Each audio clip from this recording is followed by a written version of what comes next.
Alam kong karamihan sa inyo nakabili na ng ganitong tripod. Pero para dun sa mga nagre-research pa lang, bibigyan ko kayo ng technical and honest review nitong ST666 Bison tripod nang walang bias para sa ganun, matulungan ko din kayo mag-decide kung worth it ba talaga to. So eto na nga, actually kabibili ko lang din nito at ang una ko talaga napansin sa kanya is yung weight niya. Makukumpara kong mas magaan siya kasi yung gamit ko na tripod ngayon is lampas 1.2 kilograms. Samantalang to, hindi pa siya abot ng 1 kilo. So advantage na agad niya para sa akin yung portability niya. Pero ang tanong, kung mas magaan siya, makaka-apekto ba yun sa stability niya? Well, for me, I think hindi din. Makapal naman yung legs niya gawa sa aluminum at may weight capacity daw siya na 3 kilograms. Actually, tinesting ko ang lagyan siya ng DSLR at napaka-stable pa rin niya kahit itilt ko pa yung head niya for vertical shots. Balance pa rin siya at hindi siya tumutumba. Hindi din gumigewang yung mga legs niya nung tinesting kong magpanning. So what more pa kung cellphone lang na magaan yung gamit ko, 'di ba? Hindi siya loose pero smooth at madaling i-operate yung mga knobs and locks niya. Mahalaga to lalo na kung one-man team ka lang pag nagwa-vlog at kukuhanan mo yung sarili mo ng maraming anggulo tapos gusto mong mabilisan yung kilos mo.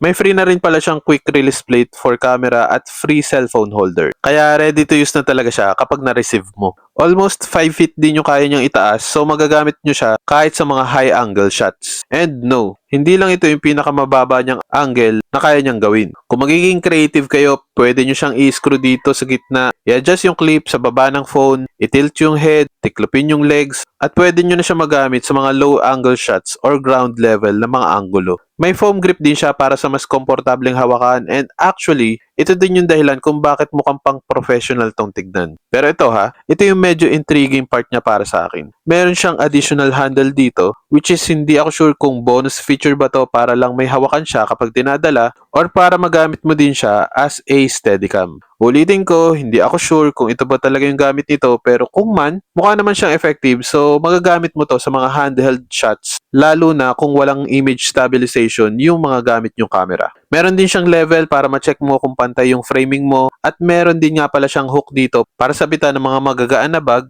or pwede ring sabitan mo ng weight para if ever malakas yung hangin, may additional siyang bigat sa center para hindi siya matumba. Personally, ang medyo disadvantage niya lang talaga para sa akin is yung material ng head niya. Medyo nagagaanan lang ako ng konti kasi nga gawa lang siya sa plastic. Even yung quick release plate niya is plastic din. So kung gagamitin nyo to for mirrorless or yung mga mas mabibigat pa na camera like DSLR, kaya naman siya kaso dapat extra ingat na lang din. Pero maliban doon, solid choice pa rin to para sa mga katulad kong content creator na madalas sa labas nagbablog. Though may mga mas mura ka pa talaga mahahanap kesa dito pero ako na nagsasabi sa'yo, dagdagan mo na lang ng konti yung budget mo para ito na yung mabili mo kasi mas future proof to kasi nga napaka-versatile niya.